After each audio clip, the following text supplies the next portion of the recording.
sejahtera buat semua penonton dimanapun kalian berada. Pada video kali ini tuh saya akan bicara tentang ada satu peristiwa itu Pace Letkol Infantri Joni, salah satu petinggi di Papua Selatan itu di Kodim, Kodim di Papua Selatan di Merauke itu sebagai anak adat. Nah, ini menarik untuk kita harus kritisi. Nah, teman-teman sebelum kita masuk untuk mengkritisi itu jangan lupa like, subscribe, dan share video ini supaya kita punya pemahaman yang sama biar hal-hal seperti begini itu kemudian itu kita bisa lihat dalam perspektif yang sama. Karena ini bisa saja itu bagian dari kesalahan fatal. Baik teman-teman, mari kita masuk saja dalam pembahasannya. Jadi yang pertama itu kita bicara tentang misalnya latar belakang panjang Papua ini. Nah, dulu itu ketika Soekarno itu dia mau mencaplok Papua itu kemudian dia bikin itu dulu Trikora. Itu kan kejahatan terhadap bangsa Papua karena seakan-akan dia menganggap bahwa bangsa lain itu tidak pantas mendirikan sebuah negara. Kemudian setelah itu dia lakukan yang namanya itu kebijakan operasi militer. Militer dikirim ke Papua itu untuk membunuh banyak orang Papua khusus kaum terpelajar. Tapi juga kemudian masyarakat juga banyak yang jadi korban yang dibunuh. Nah ternyata militer ini aktor juga, kelompok aktor kejahatan di tanah Papua ini kan adalah militer. Ini bagian dari kejahatan rasis dan kejahatan pelanggaran HAM yang kemudian dilakukan oleh militer terhadap bangsa Papua dan masyarakat adat di tanah Papua. Nah, kalau sudah seperti begitu, itu dia punya latar belakang, ternyata itu kan pelanggaran HAM itu tidak terjadi, tidak berhenti sampai di situ. Sampai sekarang juga itu selalu terjadi berulang-ulang. Aktornya itu selalu tentara, polisi, terus dengan ada kebijakan negara. Nah, ini cerita panjangnya itu seperti begitu. Nah, yang berikut itu sekarang kan kita bisa punya gambaran ini. Ternyata itu ada aktornya itu seperti begitu. Tapi kalau kita bicara tentang siapa sih orang yang tepat untuk kemudian itu menjadi anak adat.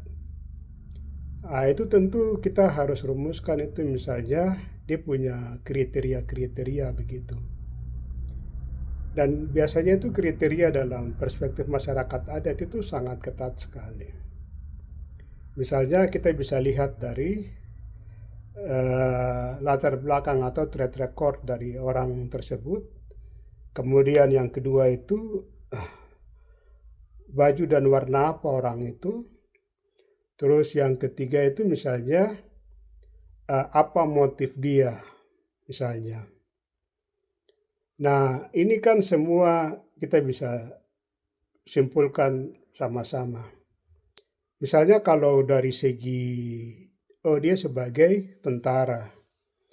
Nah tentara itu kan salah satu aktor penjahat kemanusiaan di tanah Papua. Sehingga kalau itu yang kita pakai maka orang itu tidak pantas. Tidak bisa, bukan tidak pantas tapi tidak bisa.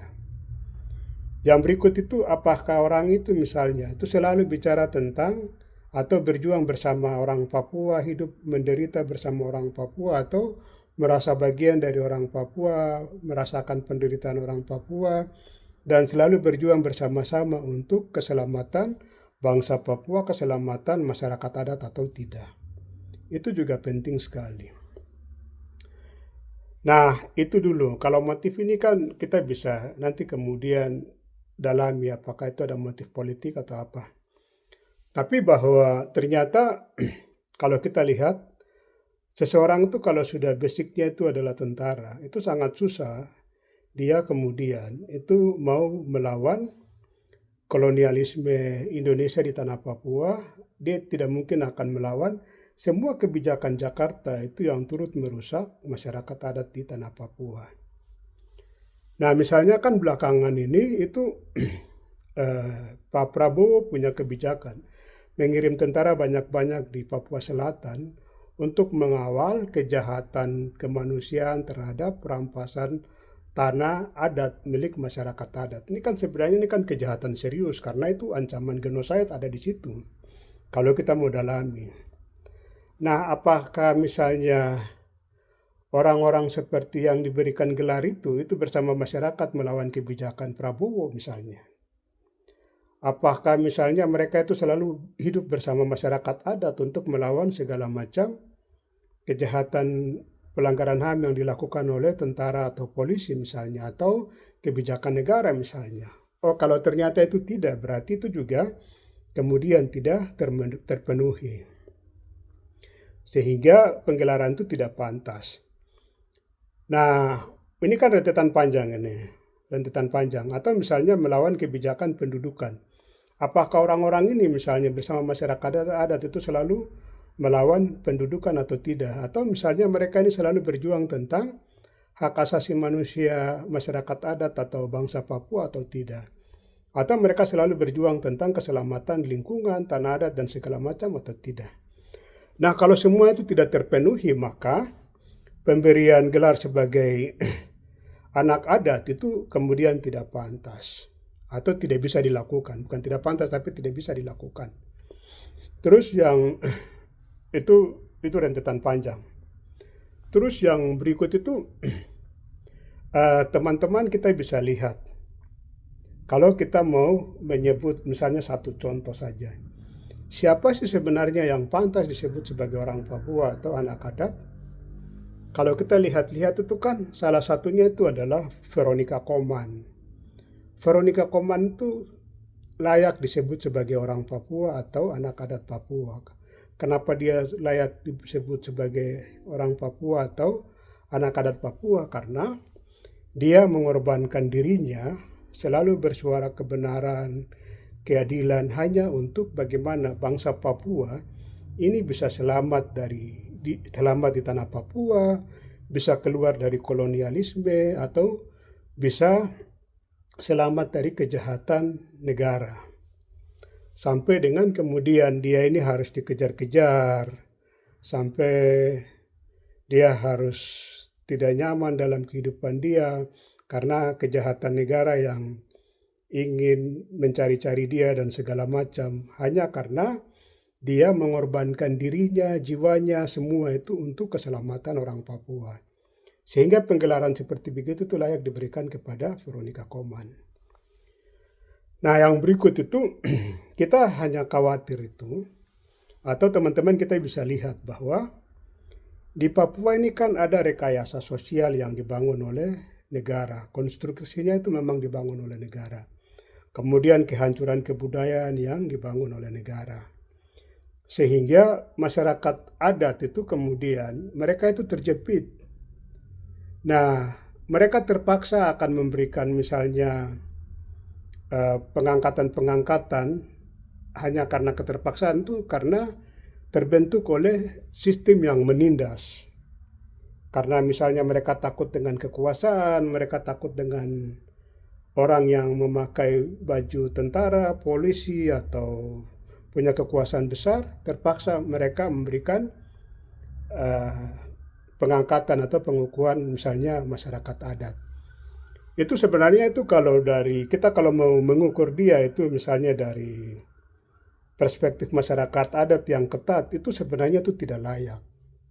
Tapi karena masyarakat ini sudah terjebak dalam sistem penindasan dan rekayasa sosial, sehingga situasi itu lah kemudian yang memaksakan masyarakat itu dengan ketidakberdayaan mereka untuk harus mengukuhkan orang-orang yang sebenarnya itu tidak pantas.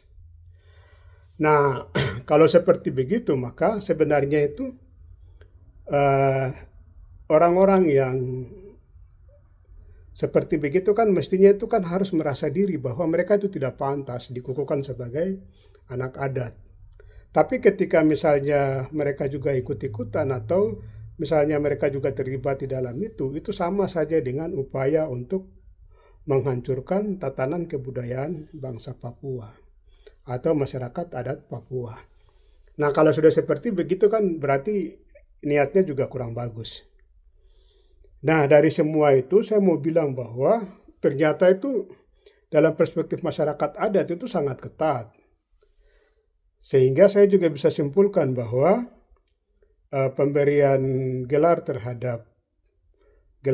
anak adat terhadap infanteri Letkol Infanteri Joni itu sebenarnya itu dengan sendirinya gugur karena tidak memenuhi kriteria atau syarat-syarat ketat seperti begitu. Oleh karenanya saya juga punya rekomendasi itu kepada lembaga adat di Papua Selatan itu untuk kasih keluar satu surat bahwa yang menyatakan bahwa pemberian gelar anak adat terhadap orang ini dengan alasan seperti yang saya tadi bicara segala macam, itu maka dinyatakan gugur karena tidak memenuhi syarat dan kriteria atau ketentuan daripada mekanisme adat yang sangat ketat misalnya. Nah, setelah itu dikeluarkan, kemudian minta juga kepada MRP supaya MRP juga bisa merespon itu, bahwa terhadap pemberian nama terhadap orang atas nama ini adalah itu dinyatakan sebagai atau surat seperti begitu tuh isinya itu bahwa pengangkatan itu kemudian itu tidak berlaku.